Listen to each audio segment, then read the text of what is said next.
Stands one nation, under God, indivisible, with liberty and justice for all.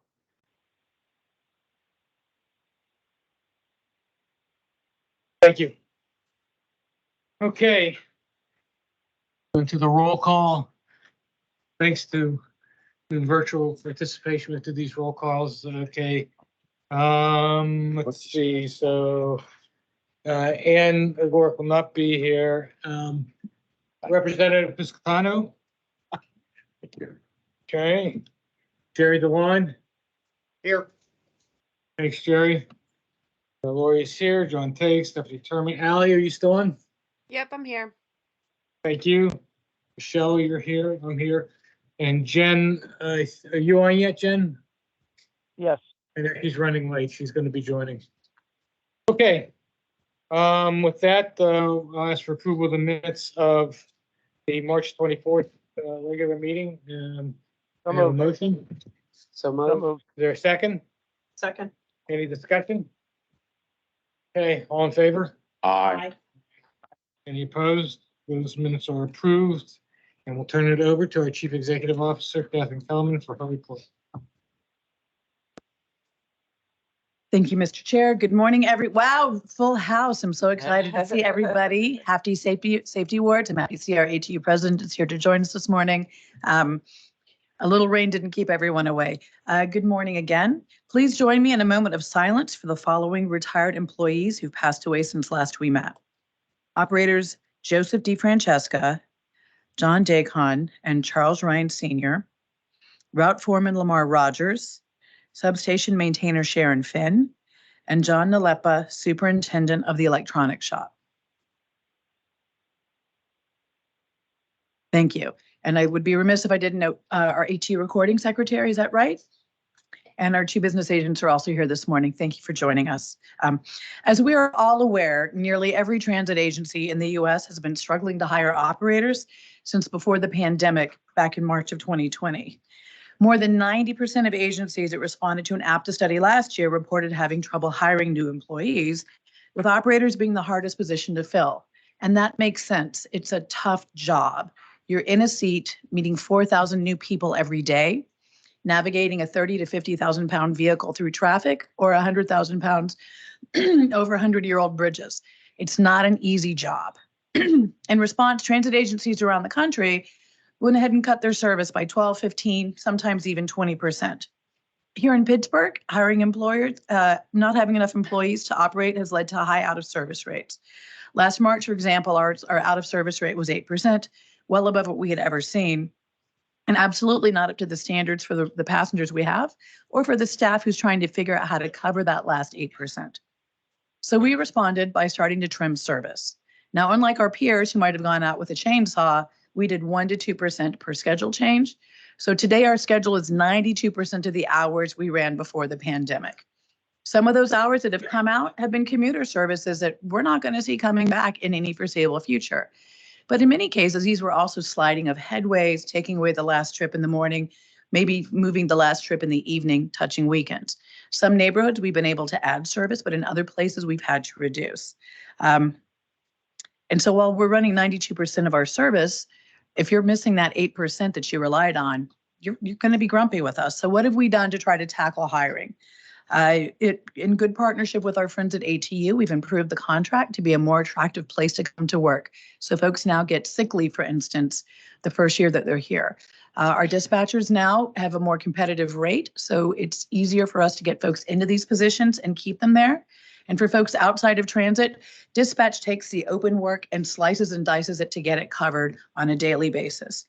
We raised our training wages, we raised shaft wages, we added attendance at job fairs, we reduced or eliminated barriers to employment, we offered bonuses to candidates who have CDLs. And these measures appear to be working on folks coming in. Since the start of the year alone, we've been at least to 1 job fair a month. We've had 2 maintenance classes. We have graduated 1 operator class of 27, and we have another class of 24 that started this month. We're not quite where we want to be, but we're making significant progress, and we're seeing out of service that averages less than 1% a day. Again, if that's your trip, you don't care. And let us be clear, out of service tells you part of the story. Out of service tells you when a trip didn't run. But what else do we need to be looking at? We need to be looking at if a trip ran, but it was significantly late. We keep our eyes on that. And we're working with our dispatch management staff to see of the service that's filled every day, how much is a regular person on a regular schedule, how much is an extra person, and how much is, hey, can you drive these 2 hours for me? Because out of service tells you it's not run, but it doesn't tell you who's working that long extra day and they've been compelled to do so. That's our next metric to go after to make sure our folks have the best schedules. Once we're stable there, you'll start seeing headways come back and service return. But the absolute first thing has to be that our folks have the time and the focus necessary to recover from the day before so they can work their best job the day of. I want to thank our riders for your patience. Again, 92% sounds good, but folks who didn't get those 8% of the trips that they used to have would disagree. I also want to thank our staff for developing and implementing these policies. This has been yeoman's work. PRT is now positioned as one of the most aggressive hirers in the industry. So this is a good start. We've turned a corner, but it's a really big corner for us to have to go around. And honestly, the people to thank the most are those who've been showing up every day, coming to work, knew it was going to be a long day, knew you were going to get fussed at if your friend wasn't there, knew you might have to do some extra maintenance. Thank you for making this community happen day after day, week after week. Everything we're talking about is irrelevant without the folks who are delivering service. And that comes to the topic of safety too. Everything clearly we do wants to focus on safety.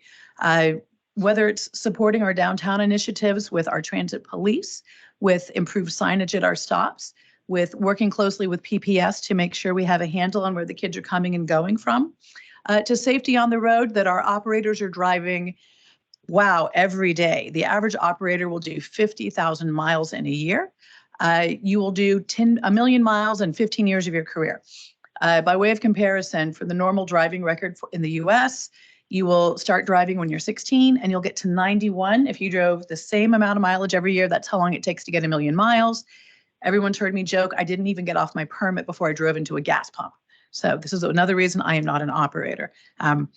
In the US, there's about 6 million car accidents every year, and an average of 15 to 16,000 a day. And again, the average person drives anywhere from 10 to 15,000 miles a year. At PRT, our operators drive 4 times that every year. So today, I'm honored to recognize the incredible achievement of 5 bus operators, 3 of whom have driven 20 years without an at-fault accident, and 2 have driven 25 years. Hold on, 20 and 25 years, y'all.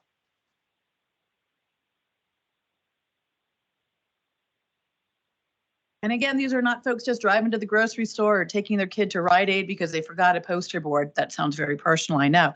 These are folks who are in the seat 8 hours at least a day, 5 days a week, in a vehicle 3 to 4 times the size of a really big pickup truck. Wow. It's all kind of weathered in traffic. Days like today when folks might cancel trips, you're out there driving.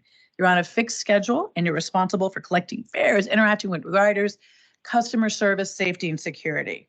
That's why going so many miles in so many years without an accident is an amazing accomplishment. Ed, it's amazing. Make sure you put that in the paper, okay? It's a really amazing accomplishment. So it takes an incredible amount of skill, dedication, and attention to detail.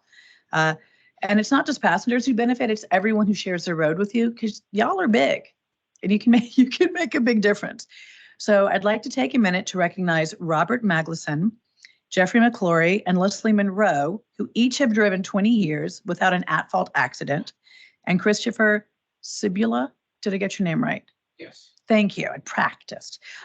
James, I'm not going to get James's name right. James Wastchuk. Thank you. It's close. I should have practiced more.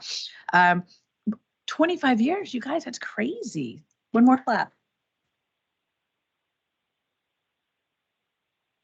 Your commitment to safety is an inspiration to everybody and a reminder of the importance of what it means to drive safely. So we're going to do picture time. So if you will come up to get your award, we're going to start with Robert Magnuson.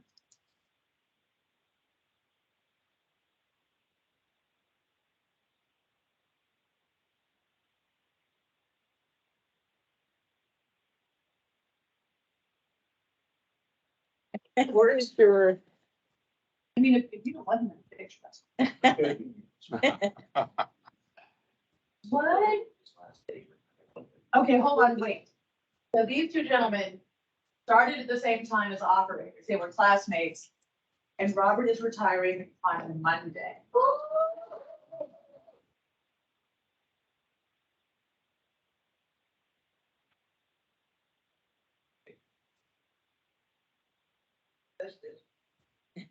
You just not want to jinx it and have an accident. Teasing. Like 22 years. Thank you. We have Jeffrey McClory next. Jeffrey, are you retiring Monday also? Wait.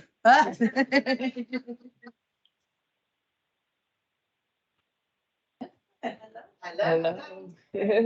Not as exciting, but still amazing, fabulous.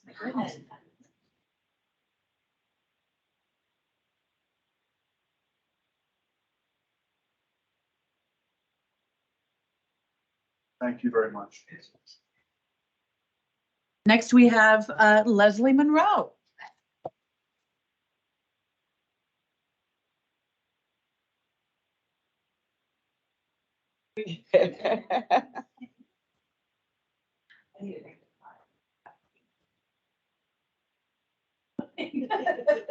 Suspense.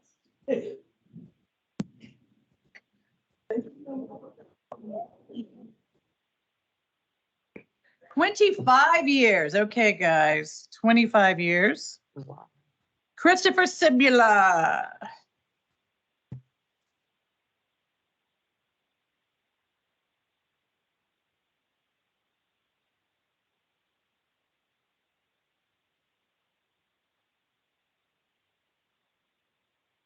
He's like, what? I would retire Monday.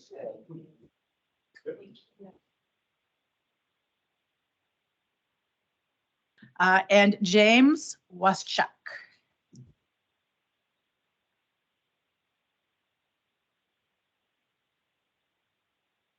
That's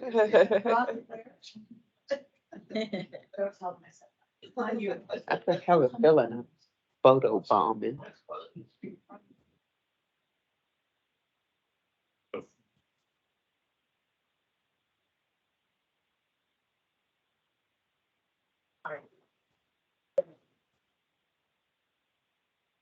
Mr. Chair, unless there's any questions, that concludes my remarks. No, but on behalf of the board, let me thank you all for protecting our passengers and from saving us from insurance claims and doing our deductibles out. Great job. Thank you all. Mhm.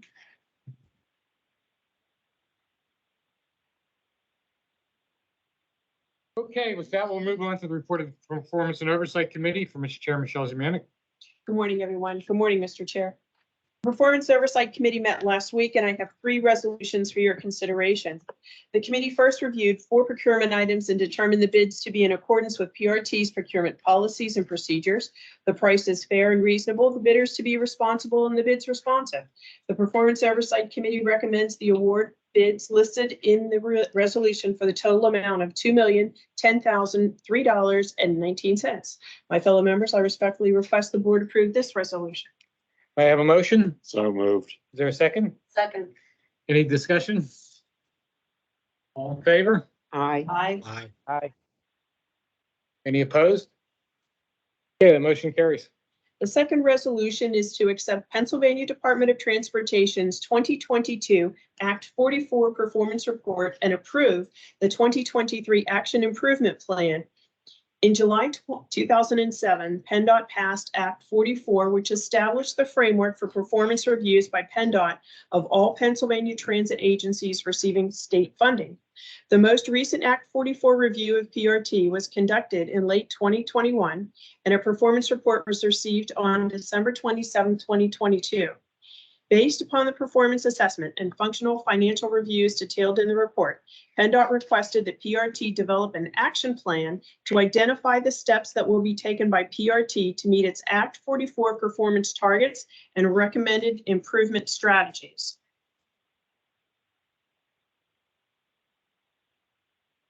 The Performance Oversight Committee recommends authorizing PRT to formally accept the 2022 Act 44 Performance Report attached to the resolution as Exhibit A and to approve implementation of the 2023 Act 44 Action Plan attached to the resolution as Exhibit B. My fellow members, I respectfully request the board approve this resolution. May I have a motion? So moved. Is there a second? Second. Any discussion? All in favor? Aye. Aye. Any opposed? That motion carries. The final resolution I have is to authorize PRT to extend the agreement to provide professional safety consulting and safety security management system services. In June 2020, PRT's board authorized an agreement with K&J Safety and Security Consulting Services to provide these services as an initial term for 3 years for a total not to exceed $860,000. The agreement also contains 2 auction years to be exercised by PRT in its sole discretion. After determining that the services performed by K&G Safety and Security Consulting Services Incorporated have been satisfactory and in compliance with the agreement, the Performance Oversight Committee recommends extending the term of the agreement to June 30th, 2024, with no increase in the previously authorized not to exceed amount. My fellow members, I respectfully request the board approve this resolution. May I have a motion? So moved. Is there a second? Anyone? Second. Thank you. Any discussion? All in favor? Aye. Any opposed? That motion carries. Thank you, Mr. Chair. That concludes my report. Thank you, Michelle. With that, we'll move on to the report of Planning and Stakeholder Relations Committee from Chair John Tague. I'm here for the record. Okay. Sorry. I said it, won't call you. Yeah, thank you. I apologize. Okay. Good morning, Mr. Chairman, fellow board members and stakeholders. The Planning and Stakeholders Relations Committee met last week. I have a few items for the board. First, Director of Planning and Service Development, Amy Silverman, presented a resolution for the authorization to approve the amended transit service standards. This resolution would update the service standards to help Pittsburgh Regional Transit set service goals, design service, and determine appropriate service levels, establish minimum service performance, evaluate that performance, and prioritize future changes. The standards are updated every 2 to 3 years, and they were last updated in 2019. The proposed updated standards are included in Exhibit A to the resolution in the members' board books. Proposed update standards contain 2 types of content: service design and service levels. Service levels had several proposed updates, including 2 on-time performance, frequency of service, loading, productivity, and a proposal for the new public standard out of service.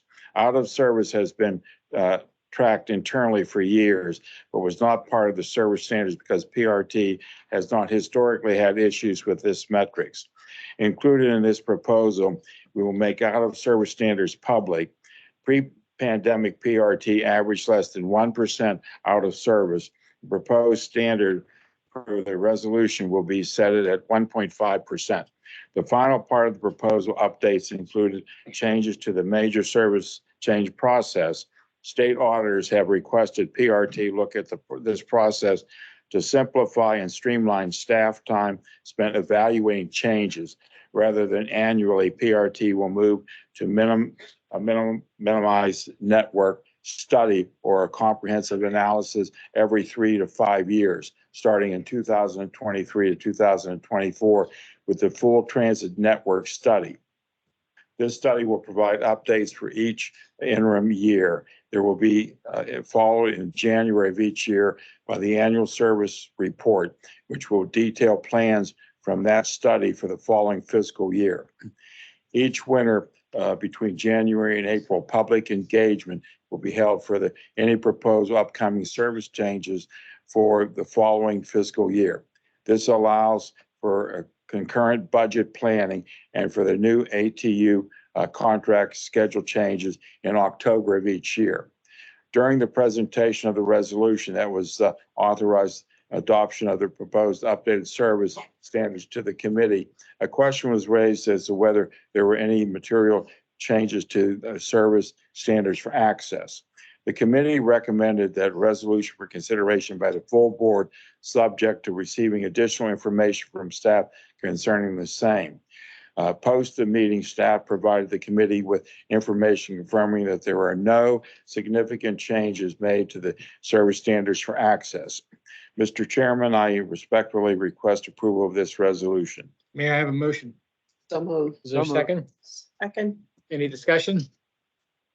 All in favor? Aye. Second Any item, opposed? sorry. Motion carries. You're anxious. The second item is the Allegheny Transit Council met on April 26th. Their next scheduled meeting is May 24th. Third item, the Committee on Accessible Transportation. Lastly, the Committee on Accessible Transportation did not meet in April. All right. Thank you. Their next scheduled meeting is for May 4th. Unless there are any questions, that concludes my report. Thank you. John. Are there any questions? Okay, with that, we'll move on to the report of the Finance Committee. Laura Mizgorski is making that report on behalf of Chair Laura. Good morning, Mr. Chair, fellow board members. The Finance Committee met last week, and there's one item to report. The March financial results were presented at last week's meeting. It was reported that total operating income for the month was below budget by $649,460, primarily due to lower passenger revenue. For the fiscal year, total operating income is $2.2 million below budget due to lower passenger revenue and access shared ride revenue, which is partially offset by higher interest income. It should be noted that passenger revenues are 12.3% above last fiscal year. Total expenses for March were below budget for the month by $4.9 million due to lower salary and wages and employee benefits. Employee benefits were below budget due to a $2.06 million pension credit adjustment related to a 2022 pension valuations. Total expenses for the fiscal year continue to trend significantly below budget by $39.1 million. Total subsidy through March is $4.7 million below budget due to lower state operating assistance and ARPA invoicing. The Finance Department invoiced over $27 million against the ARPA program in April, which will eliminate the deficit. Finally, it was reported that PRT ended the month of March with approximately $168.8 million in cash revenues. Mr. Chairman, unless there are any other questions or comment, this concludes my report. Thank you. Thank you. Are there any questions? Okay, with that, we'll move on to the report of the Technology Committee from Ken Liptak, our chair. Thank you, Chairman Letwin. Good morning, everyone. The Technology Committee met on April 20th, and there's two resolutions for consideration today. The first is a bid. It was for the purchase of laptops and mounting equipment for our vehicles for road operations department, and the total estimated amount is $106,721.75. Our committee determined that the bid was to be in accordance with the PRT's procurement policies and procedures and the prices to be fair and reasonable. With that, I respectfully request the board members approve this resolution. May I have a motion? So moved. Take Second. that as a second. Okay, any discussion? All in favor? Aye. Any opposed? The motion carries. Thank you. I have one more item. The next resolution will amend the existing agreement with our Farebox Equipment Repair company for the existing equipment operational contract. So the Technology Committee recommend amending the agreement with Scheidt & Bachman and increasing its total not to exceed amount to $4,482,500. My fellow members, I request that the board approve this resolution. May I have a motion? So moved. Second, any? Second. Thank you. Any discussion? All in favor? Aye. Any opposed? Okay, that motion carries. Thank you, Mr. Chairman. That concludes my report from committee. Thank you very much. Thank you. I have a note here is new business. Do I have new business? I don't think there's any new business, right? Okay. All right, then with that, we'll move on to public comment. Ralph Williams, I see you there. You own the screen usually, so why don't you go ahead? Yeah, thank you, Mr. Chairman. I appreciate it. Thank you for having me on. The main reason I'm on today is to compliment you guys on the fixing the T stations out in Mount Lebanon and all them other places, Dormont and whatnot, because they do need repaired, and I appreciate you guys getting on that and fixing them. Number two, as always, you know, I'm here every board meeting to talk about you're short on drivers and they're trying to hire new guys. We still have guys out on COVID that you guys that Port or PRT either terminated or is off because of COVID. You need to get some of these guys back. Experience counts and is key. I've said this many meetings ago, and I'll continue to say it until we get these drivers on the road and get up to speed on our service. Number 3, I live in a building with elderly people and disabled people. And it comes to my attention that some of the disabled people have been waiting a long time for their access vehicles. And I understand they're probably all shorthanded on staff, or perhaps there's, traffic problems. Things come up. I used to drive access. I used to dispatch access. So I understand what's going on. But this needs to be fixed. There was a lady I had in the building the other day who informed me that she had to wait 2 hours for her vehicle, and she missed her appointment with the doctor, which was very important. Thank you for this time. Have a great day. Thank you, Mr. Williams. Okay, with that, our next regular meeting is May 26th. Everybody have a good weekend, and we He's stand the only one adjourned. that spoke. Wow. It's an interesting on top of home. There's always. Take a group issues. picture.